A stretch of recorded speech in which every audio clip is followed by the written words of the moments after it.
মাদ্রাসার হযরত প্রিন্সিপাল হুজুর কি লর্ড এলায়াস স্প্রেঙ্গার, খ্রিস্টান হুজুরের দিছে নবীর দর্শে হাদিসের ইমাম, নাউজুবিল্লাহ বলেন। এইভাবে এই মাদ্রাসাগুলা শেষমেশ 1927 সালে প্রথম মুসলিম অধ্যক্ষ খাজা কামাল উদ্দিন রহিমাহুল্লাহ তাআলা হয়েছে। কত দুঃখের দুঃখী আমরা আজ আধুনিক যুগে, শিক্ষা সভ্যতা অর্থনৈতিক আমরা ভালো হইলাম, আর এখন ছেলে ফেলেকে আমরা মাদ্রাসা দিই না। আজকের ভূমিকম্পটা একটু কষাই দিলে, যদি একটু কষাই দিত, আগের বড় বড় জমিদারেরা পীর সাহেবের সাথে আত্মীয়তা করত। এই মাইয়াগারে লালচি হালছি, এই মাইয়াগারে হুজুরের কাছে দিম, আফসারি হুজুরের কাছে। এখন 6.5 মাইয়ারা ওই সোনাই মনির বেলাল হুজুর আইবো আমেরিকা থেকে, ইটালি থেকে, কবুতরের খাসার মতো বরিরায় বিদেশি বলা গাইলে গেলে দিয়ে দেন, বাজির ধরেন আল্লাহর রাস্তায় দিয়ে দিলাম। ইসলামকে আপনি সর্বাঙ্গীন ভাবে যদি ভালো না বাসেন, ইসলাম টিকবে কিভাবে বলেন? তো মাওলানা কাসিম নানতুবি রহমতুল্লাহ আলাইহি দেখলো যে কি আলিয়া মাদ্রাসার নাম দিতে ইসলাম জারগা, তখন তিনি আলিয়া মাদ্রাসা প্রতিষ্ঠার 100 বছর পর কওমি মাদ্রাসা আসছে। আজ এই কওমি মাদ্রাসাগুলোর বরকতে আজ ওই ভারতীয় উপমহাদেশে এলেম আছে, আসেনি? আমাদের কওমি ভাইয়েরা ছাত্র শিক্ষক মিলে 1,20,00,000 ছাত্র শিক্ষক কওমি মাদ্রাসা। আজ পর্যন্ত কোন সরকার তাদেরকে জিজ্ঞেস করলো না কেমন আছে, ভালো আছেন কিনা হুজুর, কি খাচ্ছে? আফগানিস্তানের মতো সেদিন বেশি দূরে নয়, আল্লাহ তাদের হাতে ক্ষমতাটা দিয়ে দিবে। আজকে ভবিষ্যৎবাণী করলাম, আমাদেরকে তো ফাঁসি দিতেছ, এখন দেখছো নি ওলামায়ে কেরাম কিভাবে জেগে উঠতেছে ইনশাআল্লাহ তাআলা। কত মারিবা, ফাঁসির রশি শেষ হয়ে যাবে, ওহির এলেন ধারক বাহকদেরকে মারি শেষ করা যাবে। এই জমিন সিরাজউদ্দৌলার, এই জমিন প্রতিটা গ্রামে ছিল একটা সরকারি মাদ্রাসা। আজ কোথায় সেই ইতিহাস? ইতিহাসটা তো আমি বলতে পারি না, খুতবাতে আমি লিখছি পুরো মাদ্রাসাগুলো কেমনে কেমনে আসছে, রায়পুর আলিয়া কবে হয়েছে, তারপর দাখিলের মান কেমন আছে, কেমন আছে। বাংলার জমিনে এক মহামানব এসেছিলেন, তিনি হচ্ছেন মাওলানা আব্দুল মান্নান সাহেব। এই 85 সালে 1985 সালে দাখিলের মান, 87 সালে আলেমের মান, 6 সালে আল্লাহ মাহবুব বান্দা আল্লামা দিলওয়ার হোসেন সাইদি সাহেব এবং মাওলানা শহীদ মতিউর রহমান নাজামী সাহেবের প্রচেষ্টায় ফাজল কামালকে মাদ্রাসার মান, যেই কারণে শ্যানবাগের ফোলা ওই দিন বিসিএসে কি হয়েছে, বিসিএস কাটা হয়েছে নি, আল্লাহু আকবার। এই স্বপ্নটা দেখার কারণে এই মানুষগুলোর ফাঁসি দিয়ে গেছে। আর কোনো অন্যায় না তাদের, জানে যে এরা যদি আরো 2-3 বছর বাঁচে তাহলে ওলামায়ে কেরাম তো ডিসি হয়ে যাবে, ম্যাজিস্ট্রেট হয়ে যাবে, এদের কার ঠেকানো যাবে না। আল্লাহ সে দিন আবার দিয়ে আসতেছে। আপনারা ওহির জ্ঞানকে ভালোবাসবেন কিনা? কথা বলেন, বাসবেন কিনা? এই মহাগ্রন্থ আল কোরআনটা খুলি দেখবেন, শেষ আয়াতটা হচ্ছে মিনাল জিন্নাতে ওয়ান নাস। এরপরে দেখেন একটা, এটা হলো সোনাইমুড়ির কোরআন শরীফ, দেখেন এখান থেকে লইছি, ঠিক কি না?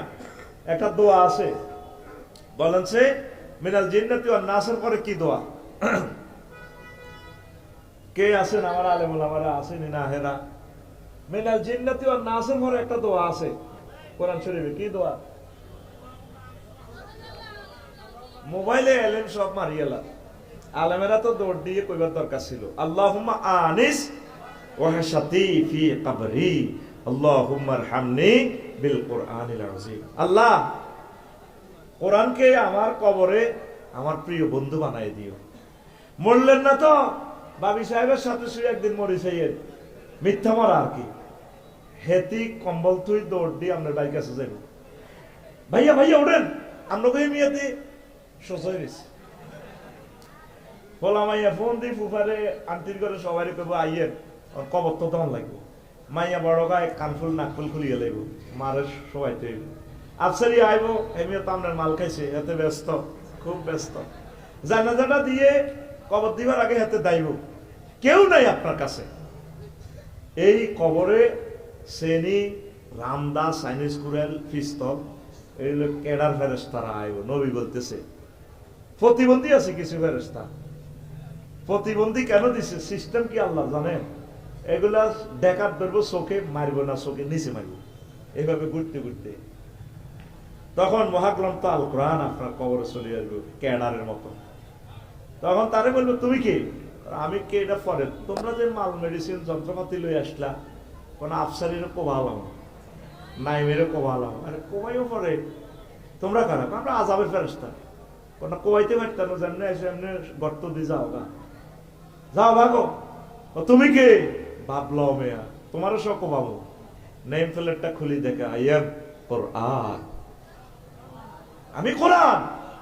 এই যে কোরআনে এখান থেকে আমার এই ভক্ত কোরআন তেলাওয়াত করে করে বলতো, আল্লাহুম্মা আনিস ওয়াহশাতি ফি কবরি, আল্লাহুম্মা আরহামনি বিল কোরআনিল আযীম। আল্লাহ মহাগ্রন্থ আল কোরআনকে আমার বন্ধু বানায়া দিও কবরে। কিন্তু সোনাইমুড়িতে ৬-৭ লক্ষ লোক আছে, আজকে দেখেন ৬ জন লোক মহাগ্রন্থ আল কোরআন একটা মিনিট তেলাওয়াত করেছে কিনা? করে নাই। একটা লোক দেখান 1 মিনিট কোরআনটা গবেষণা করছে, টাইম নাই। আজকে যদি একটু ভূমিকম্পটা একটু বাড়াইতো, মেঘনা সেতু জয়েন্ট ছুটে যেত, দাউদকান্দি সেতু ছুটে যেত, আফসারি খুব ব্যস্ত, তেল ফুরাইছে মানিকগঞ্জ, কালকে সকাল 10টা অনুষ্ঠান করবে, ফোনের টাওয়ারও বন্ধ নাই, মুহূর্তে তোদের যোগাযোগ বন্ধ হয়ে যাবে, এই সেই জামানা। কেন যে এত কঠিন হয়ে গেছি আমরা? শুধু দিনই শিক্ষার বেলা সময় নাই, ছেলেমেলেরা প্রত্যেকটা ছেলে ঘুম থেকে উঠিয়ে শুধু কালা ভাড়ারে ঠেলতে আছে, প্রত্যেকটা লোক। মাও এটা চায়, এটা চাইলে যে কোনো মাইয়া ভাত খায় না, হেরে ভাত খাওয়াই, আসলে নিজে টিকটক চায় নাই। কয়টা মানুষের হাতে মহাগ্রন্থ আল কোরআন? রবের সামনে একদিন আসামি হবে। আল্লাহ যখন জান্নাত থেকে বের করে দিচ্ছেন আদম সফিউল্লাহরে, ভাগো কাঁদতে আছে, আচ্ছা কাঁদিও না আব্দুল্লাহ, তোমারে ফেলে দিচ্ছি, তোমার ছেলে ফেলে এগুলা এরা আইব, বিভিন্ন হুজুরেরা বালসার টালসার 2 নম্বর করবো, এটা তা না, 2 নম্বরে করে 11 লাখ মিলাই এলে বাচ্চা যাক, তবে তবে কাঁদিও না। ফাইম্মা ইয়াতিয়ান্নাকুম মিন্নি হুদান ফামান তাবিয়া হুদায়া ফালা খাউফুন আলাইহিম ওয়ালা হুম ইয়াহজানুন। তবে আমার পক্ষ থেকে যদি কোনো মেসেজ আসে, তোমরা যদি মেসেজটা ধরো, আমার পক্ষ থেকে আমি রশি নিক্ষেপ করব, তোমরা দুনিয়ার কূপে পড়ে যাচ্ছ ইবলিসের ফেরেবের ভিতরে, যদি এই রশি ধরো, আমি টেনে এটার ক্রানটা আসো আজিমে আছে, আমি ক্রান টেনে রশি টেনে তোমাদেরকে জান্নাতে নিয়ে আসবো। সে রশির নাম কোরআন।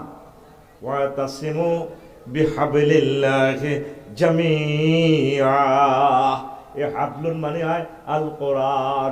বিশ্ববাসী তোমরা মহাগ্রন্থ আল কোরআনকে ধরো, আল কোরআনের বালতির উপর উঠে বসো। আমি মাওলা এই কোরআনের রশি আমার হাতে আছে, আমি টেনে টেনে তোমার এই দেহ গাড়িটা জান্নাতে নিয়ে আসবো। আর এই কোরআনের বালতিতে যদি বাংলাদেশকে রাখতে পারো, বাংলাদেশের সব নাগরিকের আমি দুনিয়া আখিরাতে সব কল্যাণ দিয়ে আমি মাওলা পুরা দেশটা সহ জান্নাতের দিকে নিয়ে আসবো। এটাকে কি বলা হয়? হাবলুন মানে রশি। যদি মানুষ কূপে পড়ে তাহলে তার জন্য কি নিক্ষেপ করে? রশি না শিকল? রশি, নরম জিনিস যাতে ধরতে পারে। এই কোরআনটা হচ্ছে রশি। প্রিয় বন্ধুরা, তো এই মাদ্রাসাগুলো এইভাবে আল্লাহ তখন পর্যন্ত এইভাবে নিয়ে আসছেন। কষ্ট লাগে আমাদেরকে ট্রেনিং এ পর্যন্ত কুফরি মতবাদ গুলা পড়ায়। আমি এই জিনিসটা মাইন্ড করে তারপর আমি এই যে বিভিন্ন শিক্ষা তত্ত্ব পৃথিবীতে, এটার উপর আমি কম্পারেটিভ একটা গবেষণা করছি।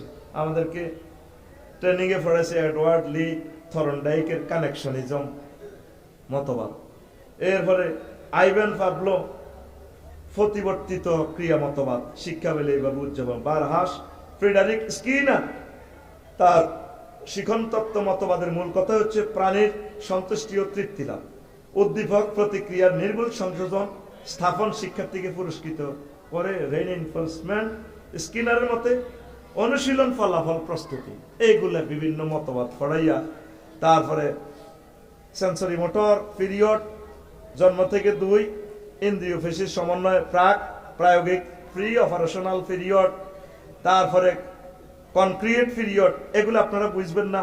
মানে বেঞ্জামিন ব্লুমস্টোমি, জা জ্যাক প্রিয়েজো, মানে জাফিয়াইজো জো জ্ঞান তত্ত্ব, এই ধরনের কত তত্ত্ব আর মত। আমার 10 টাকার মনে কষ্ট আসছে। আমি মহাগ্রন্থ আল কোরআনের ধরলাম, এরে মনো এদিকে আয়, কোরআন কয়ে আইসি। আচ্ছা, এই যে বারটান থরনডাইকে মতবাদ দিয়ে দিল, তোর কাছে শিক্ষানীতির কি মতবাদ আছে? বাপসারি আবার জিগায় 15টা আছে, নেন। আমি কোরআনকে চাইলাম, প্রার্থনা তত্ত্ব, ফেয়ারিজম সেখানে আছে।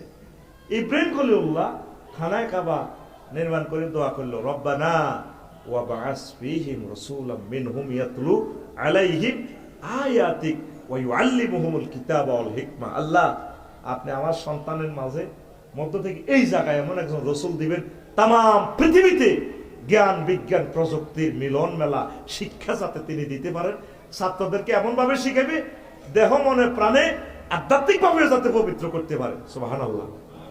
দিছিনি আল্লাহ এই জায়গাতে মুহাম্মদ সাল্লাল্লাহু আলাইহি সাল্লামকে দিছিনি। তাহলে এটা হলো একটা ফ্রেয়ারিজম মতবাদ। দোয়ার মাধ্যমেও আপনি ছেলেরে মাদ্রাসা দিয়েছেন, দোয়া করতেছেন না। আপনার ছেলেরে ঢাকা ইউনিভার্সিটি দিয়েছেন, শুধু নিয়ত করতেছেন ফলা যাতে ম্যাজিস্ট্রেট হয়, ওইসে ম্যাজিস্ট্রেট, কিন্তু ছেলের দোয়া করলেন না, আল্লাহ এমন ম্যাজিস্ট্রেট বানাবেন আমার ছেলে যাতে ঘুষ না খায়, মানুষকে যাতে কষ্ট না দেয়, আমার ছেলে যাতে কোরআনের মেসেজগুলো বোঝে, ওলামায়ে কেরাম পীর মাশায়েখ যাতে কলিজে নিয়ে বেগমগঞ্জ উপজেলা প্রশাসন, সোনাইমুড়ি উপজেলা প্রশাসন মুহাম্মদ রাসূলুল্লাহ সাল্লাল্লাহু আলাইহি সাল্লামের পরিপত্র ডিক্লারেশন অনুসারে যাতে চালাতে পারে, সেই তৌফিক দিয়ে। আপনি তো কোনোদিন দোয়া করলেন না। তো ফেয়ারিজমটাও শিক্ষা তত্ত্ব। এটা 2 নম্বর হলো স্বপ্ন তত্ত্ব, ড্রিমিনেশন। স্বপ্নের মাধ্যমে এলেম হয়, এটা মহাগ্রন্থ আল কোরআন মানুষকে মেসেজ দিছে। ইব্রাহিম খলিলুল্লাহ বলল, আমি স্বপ্নে দেখছি ইন্নী রাআ ফিল মানাম আন্নী আসবাহুকা, পুত্রে আমি স্বপ্নে দেখছি তোমার জবাই করিয়ে। পুত্রে কয়, ইয়া আবা তিফআল মা তুমার, আব্বা আপনি তাই করেন, আল্লাহ আপনাকে যাই বলেছে। সুবহানাল্লাহ। তাহলে ডেমিনিজম একটা এলেমের একটা তত্ত্ব। 3, শিক্ষকের সাথে সংশ্লিষ্ট তত্ত্ব, the theory of related to the teacher. শিক্ষক লাগবে, ইকরা বিসমি রাব্বিকাল্লাযী খালাক।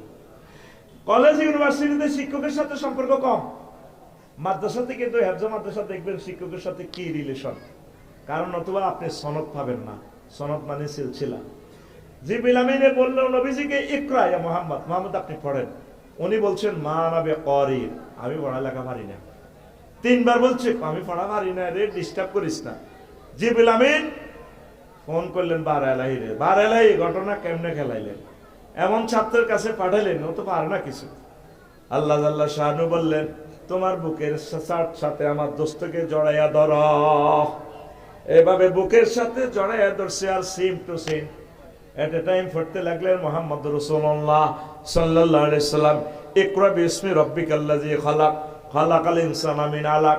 এমন পড়া পড়লেন, তাম বিশ্ববাসীর তিনি শিক্ষক হয়ে গেলেন ওস্তাদের সাথে টাচ করার কারণে। এটা ইলমে মারিফাত ফিশে বুজুররা এই জন্য যে টাচ করি বায়াত করায়, এটা হলো দলিল। এরপরে হলো টাচিজম, স্পর্শ মতবাদ। সেটা কি? ঈসা রুহুল্লাহ কোন কুষ্ঠ রোগীরে এমনি ধরলে ভালো, জন্মান্ধকে এমনি হাত বুলে দিলে ভালো। পৃথিবীতে কি এমন কোন শিক্ষা দুনিয়াতে শুনছেন কোন ডাক্তারে মুছে দিলে ভালো আছে? তাহলে মহাগ্রন্থ আল কোরআন এই শিক্ষাটা কেমনে দিল? ইন্নী আখলুকু লাকুম মিনাত তায়রি মিনাত তিনি কাহায়াতিত তায়রি ফানফুকু ফিহি ফায়াকুনু তায়রান বিইজনিল্লাহ ওয়া উবরিউল আকমাহ ওয়াল আবরাসা ওহিল মাউতা বিইজনিল্লাহ। তাহলে বোঝা গেল মহাগ্রন্থ আল কোরআন এমন এক শিক্ষার মেথড বিশ্ববাসীকে দিচ্ছে, যেটা শিক্ষকের টাচ করলে মানে চোখে টাচ করবো ভালো। সুবহানাল্লাহ কয় না? মহাগ্রন্থ আল কোরআন শিক্ষা মতবাদের খনি বিশ্ববাসীরা বুঝলো না। আল্লাহু আকবার। তারপরে হলো 5 ধ্যান তত্ত্ব, মেডিটেশনিজম, ধ্যান তত্ত্ব। ইব্রাহিম খলিলুল্লাহ ধ্যান করেও ফালাম্মা রাআশ শামসা বাযিগাতান ক্বালা হাযা রাব্বি হাযা আকবার। তিনি ধ্যান করে করে জ্ঞান অর্জন করেন। সূর্যকে দেখলে কয় এটা তো আমার খোদা। ফালাম্মা আফালাত, যখন সেটা অস্তমিত করে না, যে অস্তমিত হয়ে কি এর খোদা হুদা, যে খোদার ফাসার নিচে বাঁশ, খেরের বেনি, এই খোদা যে আমারই কি করবো এটা আমি জানি ভালো করি, ঠিক না? ইব্রাহিম খলিলুল্লাহ কয় সূর্যটা বুয়া খোদা, এটা তো ডুবি যায়, আমার খোদা তো ডুবতে পারে না। আল্লাহু আকবার। তাহলে এই মেডিটেরিজমও একটা এলেমের তত্ত্ব, মহাগ্রন্থ আল কোরআন বলছে। আর একটা হলো অল ফ্যাক্টরিজম, গ্রাম তত্ত্ব। এটা কি? এই ইউসুফ আলাইহিস সালামের 11 ভাইকে ইউসুফ আলাইহিস সালাম জামা দিয়ে দিছে। তোমাদের আব্বা আছে? জি জাহাপনা আছে। আমার গায়ের জামাটা তোমাদের আব্বার কাছে দিও, তোমার আব্বা তো সন্তানের জন্য কাঁদতে কাঁদতে চোখ হারাই ফেলছে, আজকে 40 বছর খালি কাঁদে। যখন জামাটা নিয়ে আসলো, ইযহাবু বিকামিসি হাযা ফালকুহু আলা ওয়াজহি আবিয়াতি বাসীরা, তোমাদের আব্বার কাছে চোখে আমার জামাটা এভাবে মুছি দিবা, তোমাদের আব্বা আবার চোখে দেখতে পাইবে, দৃষ্টিশক্তি ফিরে পাবে। ক্বালা আবুহুম ইন্নী লা আজিদু রিহা ইউসুফ, 11টা ভাই যখন দরজার কাছে আসলো ইয়াকুব আলাইহিস সালামের কাছে, আবার ইয়াকুব আলাইহিস সালাম কয় হুতেরা রে, আজকে আমার ইউসুফের গন্ধ পাইতেছি রে আব্বা। দেখছেন তাহলে জামার ভিতরে কি এলেম ঢুকাইয়া দিছে, জামার ভিতরে কি এলেম, যে এলেমের চক্ষু ভালো হয়ে যায়। মহাগ্রন্থ আল কোরআন এক সম্ভাবনাময় এলেমের খনি। আমরা জাহাজে উইলিয়াম ফ্যাবলকের মতবাদ পড়ার টাইম কই, মহাগ্রন্থ আল কোরআনে তো পড়বে সময় পাচ্ছি না, কথা ঠিক কিনা? 7 অন্তর অবতীর্ণ তত্ত্ব, ডিসেন্স আপন দা হার্টিজম। সেটা কি? আল্লাহ অন্তরে এলেম এলহাম করতে পারে। পৃথিবীর যে মতবাদগুলো তারা বলছে এগুলোতে তো এই কথাটা নাই। সেটা কিভাবে? ওয়াকাযালিকা নুরি মালাকুতাস সামাওয়াতি ওয়াল আরদ, আমি এমনি করে দুনিয়াতে থাকতে আসমান জমিন আর আজিমের সব রহস্য আমি ইব্রাহিম আলাইহিস সালামকে দেখাইয়ে দিয়েছি। কিভাবে? অগ্নিকুণ্ডে থাকি তিনি সব দেখতে পাচ্ছেন, হাসতেছে। নমরুদ কো হাসো কেন? হাসি আর কি, আগুনের কোনো শক্তি নাই, তুই আয় না, আসে না, না আসে দেখাইয়া দিব।